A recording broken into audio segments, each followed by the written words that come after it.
വെള്ളിയാഴ്ച പ്രത്യേക പ്രാർത്ഥനയ്ക്കും തിരഞ്ഞെടുക്കപ്പെട്ട ആളായിരുന്നു മുഅസ്സിൻ. എത്യോപ്യയിൽ നിന്നുള്ള ഒരു കറുത്ത അടിമയായിരുന്നു അദ്ദേഹം. ആദ്യകാല ആഫ്രിക്കൻ മുസ്ലിമായ ഹസ്രത്ത് ബിലാൽ റളിയല്ലാഹു അൻഹുവിനെ ലോക മുസ്ലിങ്ങളെല്ലാം വളരെ സ്നേഹത്തോടെ ഓർമ്മിക്കുന്നു.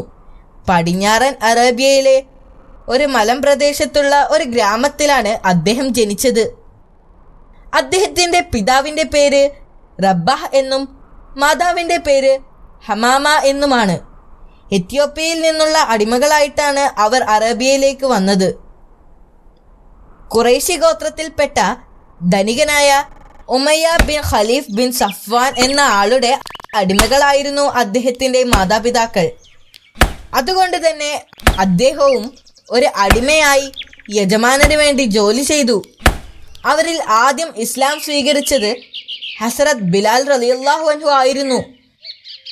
മുഹമ്മദ് നബി മുസ്തഫ സ്വല്ലല്ലാഹു അലൈഹി വസല്ലമയുടെ ഏറ്റവും വിശ്വസ്തനും പ്രവാചകനോട് ഏറ്റവും ആത്മാർത്ഥതയുമുള്ള ഒരു അനുയായിയായിരുന്നു അദ്ദേഹം. അദ്ദേഹത്തിന് അള്ളാഹുവിൽ കടുത്ത വിശ്വാസവും പ്രവാചകനോട് അമിതമായ സ്നേഹവും ഉണ്ടായിരുന്നു. അദ്ദേഹം വളരെ നല്ല സ്വഭാവത്തിന് ഉടമയായിരുന്നു. അദ്ദേഹത്തിൻ്റെ മനോഹരമായ ശബ്ദം പ്രവാചകന് വളരെയധികം ഇഷ്ടമായിരുന്നു. അതുകൊണ്ട് തന്നെ അദ്ദേഹത്തെ പ്രവാചകൻ പള്ളിയിലെ ബാങ്ക് വിളിക്കുന്ന മുഅസ്സിനായി നിയമിച്ചു. പ്രവാചകനെ കണ്ടുമുട്ടുന്നതിനു മുൻപ് അദ്ദേഹം ഉമയ്യ എന്ന ആളുടെ അടിമയായിരുന്നു. ഒരു ദിവസം പതിവ് പോലെ അദ്ദേഹം ജോലി കഴിഞ്ഞ് മടങ്ങി വരികയായിരുന്നു. അറേബ്യയിലെ കത്തുന്ന സൂര്യന്റെ താഴെയായിരുന്നു ആടുകളെ മേയിച്ചിരുന്നത്. അതുകൊണ്ട് കുറച്ചു സമയം വിശ്രമിക്കാൻ തീരുമാനിച്ചു. അദ്ദേഹം വിശ്രമിക്കാനായി അടുത്തുള്ള കെട്ടിടത്തിന്റെ അടുത്തേക്ക് ചെന്നു. അപ്പോൾ അവിടെ നിന്ന് യജമാനന്റെ ഉച്ചത്തിലുള്ള സംസാരം കേട്ടു. ഖുറൈശി ഗോത്രത്തിലെ ഒരംഗവും ബനു ജുമാഹയുടെ തലവനുമായ ഉമയ്യ ആയിരുന്നു അദ്ദേഹത്തിന്റെ യജമാനൻ. എന്താണ് സംഭവിക്കുന്നത് എന്ന് അറിയാൻ അദ്ദേഹത്തിന് ആഗ്രഹമുണ്ടെങ്കിലും യജമാനന്റെ മുറിയുടെ അടുത്തേക്ക് ചെല്ലാൻ അദ്ദേഹത്തിന് ഭയമായിരുന്നു. അദ്ദേഹത്തിന്റെ യജമാനൻ ക്രൂരനായ ഒരാളായിരുന്നു. അയാൾ എപ്പോഴും അദ്ദേഹത്തെ ഉപദ്രവിക്കുമായിരുന്നു.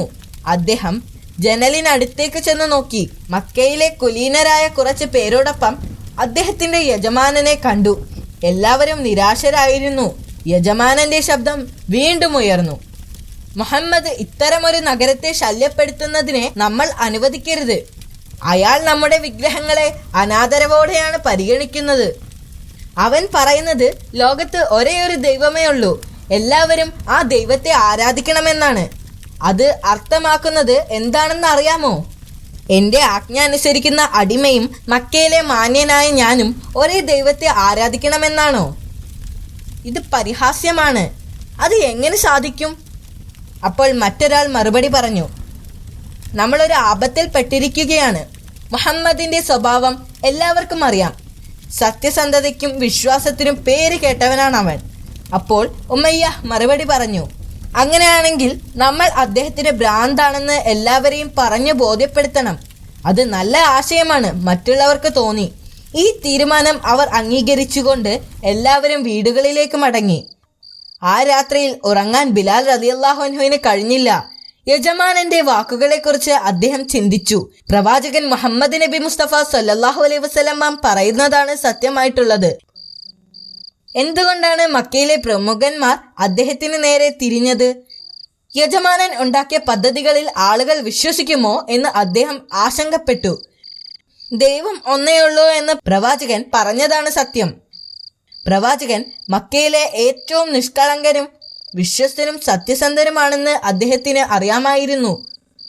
പ്രവാചകന്റെ പ്രസംഗത്തെ അവർ ഭയപ്പെടുന്നത് എന്തിനാണെന്നോർത്ത് അദ്ദേഹം അത്ഭുതപ്പെട്ടു.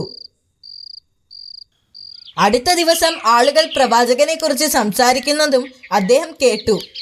പ്രവാചകന് ഭ്രാന്താണെന്നായിരുന്നു അവർ പറഞ്ഞിരുന്നത്. അത് സത്യമല്ലെന്ന് ബോധ്യപ്പെടുത്തുവാൻ പല പ്രാവശ്യം അദ്ദേഹം അവരോട് സംസാരിക്കാൻ ശ്രമിച്ചു. എന്നാൽ ആരും അദ്ദേഹം പറയുന്നത് വിശ്വസിച്ചില്ല. ദിവസങ്ങൾ കടന്നു പോകുന്തോറും പ്രവാചകനെ കുറിച്ചുള്ള വാർത്തകൾ കൂടുതൽ ആളുകളിലേക്ക് എത്തി.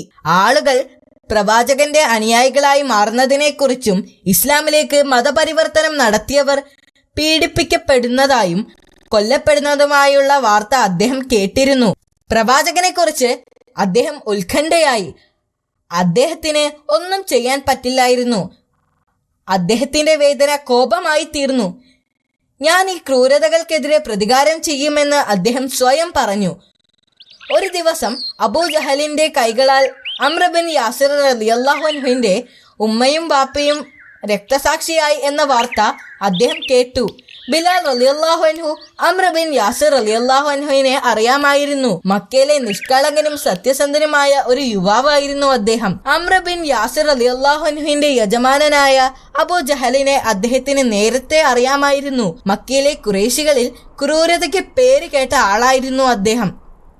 ഒരു ദിവസം ജോലി കഴിഞ്ഞ് മടങ്ങി വരുമ്പോൾ യജമാനന്റെ അടുത്തേക്ക് പോകുന്നതിന് പകരം നേരെ പ്രവാചകന്റെ വീട്ടിലേക്ക് പോയി.